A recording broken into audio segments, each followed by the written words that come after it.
Hello and welcome to The Hero Spouse. I'm Kendra Ruth, here to answer one of your questions about marriage and midlife crisis. Today we have Carol. Carol is a female left behind and forward-moving spouse with a bond drop of October 17th, 2020 and a date of marriage of 2015. Her MLCer is an off and on and a high-energy replayer. Carol says, I'm so sorry. I'm sorry, Carol. My husband has been diagnosed with myeloma. And now has moved the alienator in at his mom's house, where she was prior to the diagnosis. So she was living there now and is living there officially. I didn't quite get. He's moved her in where she already was. But I think the key piece is that he's been diagnosed with myeloma. So he has a cancer of the white blood cells. This is a terminal kind of cancer. Now, it can go into remission or be managed for years or not. But as of now, there is no known cure. He has completely pushed me away, and his family has also. I can't understand how he could do this at such a low time in his life.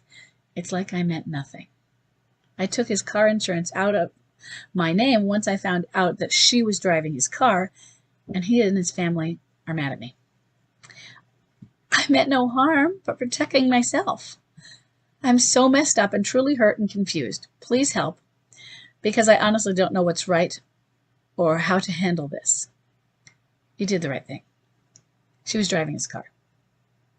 You did the right thing, and oftentimes, depending on insurance, it might not have had a coverage if she was driving it.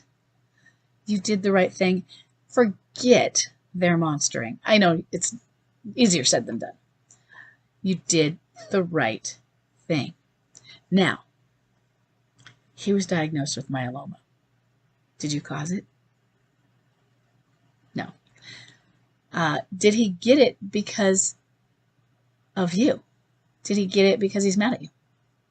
Is his myeloma a way to get back at you? Is this his form of revenge? Or who's the one with myeloma? Who's the sick person? And I don't mean mentally sick. Now we're talking literally. Who is the one who has a terminal cancer, who may or may not have very long to live? Who is the one right now? Everyone might be scared, but who is the one that is scared of dying because they have just been given a diagnosis that says you may not have very much long to live. You might be dying. All of those are him. So he's pushed you away. And why would he do at such a low time? When did he push you away? Now, you say he's an off and on. Did he just push you away now, and was he not an off and on before? How connected were him pushing you away and a diagnosis of cancer? Because bomb drop was 2 years ago. He's been diagnosed with myeloma, and I'm assuming this diagnosis is a recent one rather than 2 years old. So those two are not connected. He pushed you away. A few years later, he got cancer.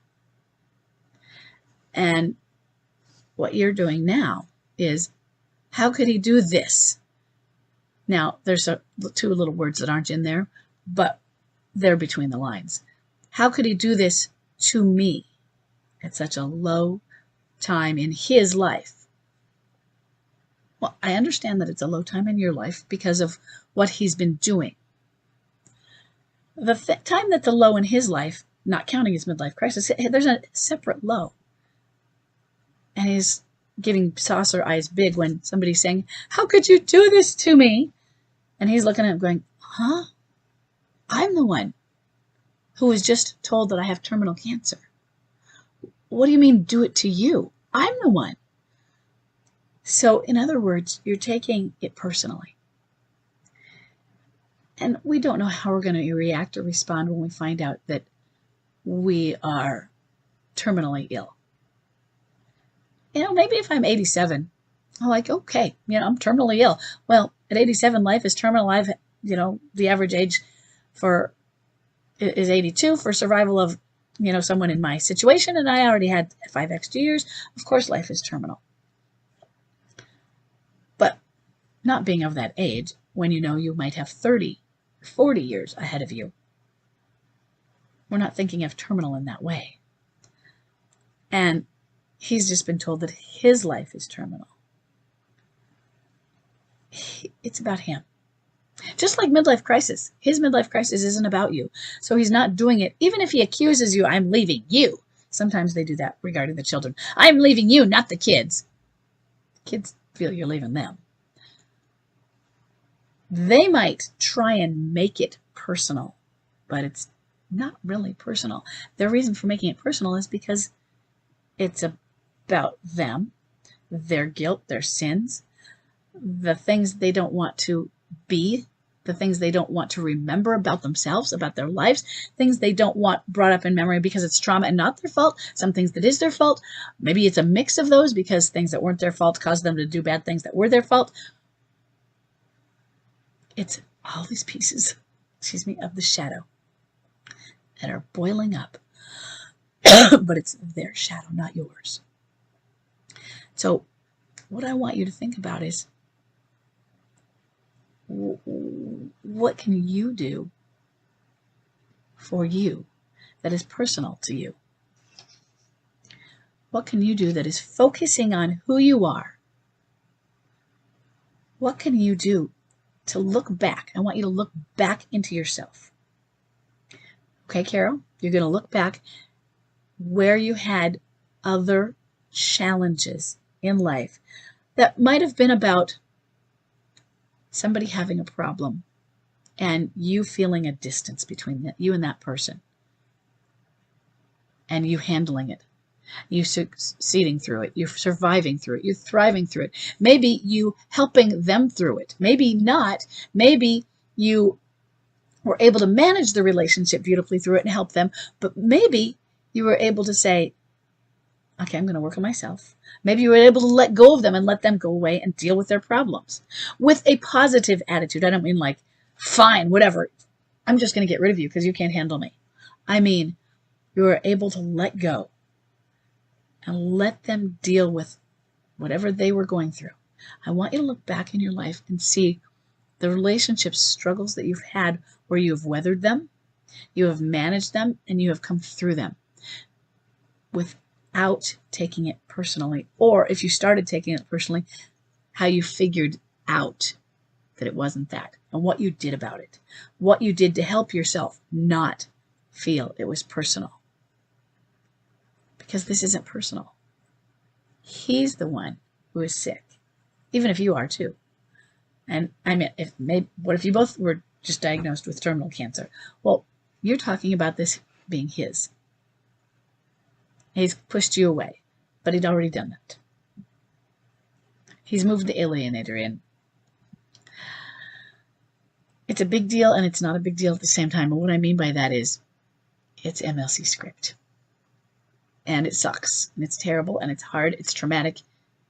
At the same time, there are many, many of us dealing with that, and we can bring our expertise, our experiences to help you with how we got through this. It happens to others. You're not alone, in other words. You're not isolated. He feels alone. He feels isolated. He's the one who's dying. He doesn't know what to do. He's confused, and he's already left you. And he wants to go inward and figure out his life.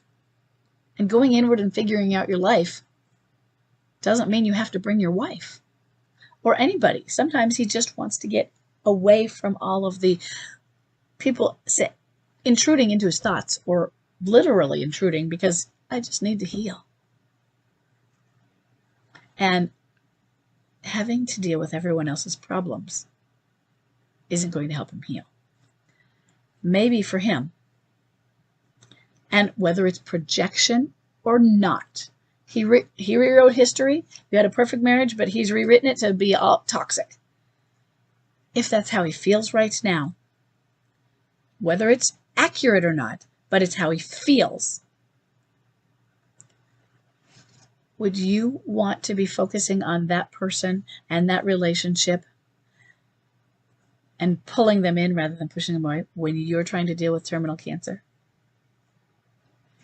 He needs to do some triage on himself and for a while shut out the things that aren't going to work toward his own inner peace and healing. Is that you right now? Whether it's something that you have cultivated through if you've been controlling or others or not, and he just feels that. They rewrite history, and a lot of the rewriting isn't true, but at the same time, they might remember it that way. Even if their memories are inaccurate. They filled in things that didn't really happen. They've put in emotions that weren't there. But those emotions, they're going to put in emotions that make sense based on their current emotional state. Even if their emotional state wasn't that way, given what they're rewriting. It's not about you, though. It's like you meant nothing. That's putting you above him. And nobody should be above the other person in the sense that we all should be at the center of ourselves, balanced within ourselves. And this isn't about negative selfishness or self-centered being, I put myself first at the expense of others. This is being self-centered as in, I am centered, I am balanced. We should all have our oxygen masks on. Put them on first so we can help the others, and then we don't take it personally. You didn't mean, it's not about you meaning nothing. He needs to focus on himself, and he needs empathy about, I'm so sorry you're hurting. Not, I'm so sorry that I hurt you, and that he needs to focus on himself. And even if we didn't think he should, he's going to because he's an MLC. MLCers are navel gazers. But we need to look up and get some more insight into ourselves so that we aren't doing more of what they're doing. We've got two navel gazers going on. It's not about you. Right now, it's about him and what he needs to do for his myeloma. Okay? I'm sorry that this is happening. And I hope that you can figure something out. And I hope that he can get the help he needs for his myeloma as well. And I will see everybody else in the next question.